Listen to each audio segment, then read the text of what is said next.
Students, ఈ వీడియోలో alcohols ఏ ఏ ఐసోమెరిజమ్స్ని exhibit చేస్తాయో ఒక్కసారి మనం స్టడీ చేద్దాం. సో ఆల్కహాల్స్లో ఫస్ట్ మనం ఏం అబ్జర్వ్ చేయగలమంటే చైన్ ఐసోమెరిజంని అబ్జర్వ్ చేయగలం. Chain isomerism means change in chain. So దీంట్లో చైన్ ఐసోమెరిజం చేద్దాం. ఇది బ్యూటేన్. చైన్ని బ్రేక్ చేసి మనం బ్రాంచ్ పెట్టామనుకోండి, CH3 CH CH3 CH2 OH.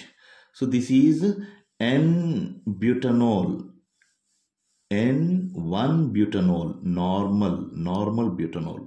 So ఇక్కడ చూడండి బ్రాంచ్ వచ్చింది. సో ఆల్కహాల్స్లో మనం ఏ ఐసోమెరిజం అబ్జర్వ్ చేయగలమంటే చేంజ్ ఇన్ చైన్ చూసాం కాబట్టి this is chain isomerism. Next position isomerism అంటే ఫంక్షనల్ గ్రూప్ పొజిషన్లో కానీ సబ్స్టిట్యూయెంట్ పొజిషన్లో కానీ చేంజ్ రావాలి.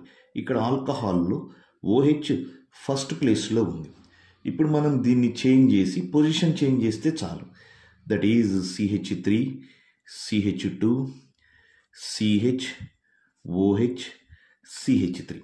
ఫస్ట్ ప్లేస్లో ఉన్నటువంటి OHని నేను సెకండ్ ప్లేస్లోకి తీసుకొచ్చాను. So this is position isomerism. Next third one functional isomerism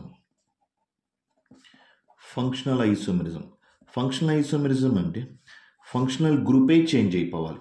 మనకి ఫంక్షనల్ గ్రూప్ ఏంటి? OH. ఇప్పుడు నేను OH ఉంచకూడదు, వేరే దాని కింద కన్వర్ట్ చేసేయాలి. CH3 CH2 O CH2 CH3. OH is converted into either. Alcohol is converted into either.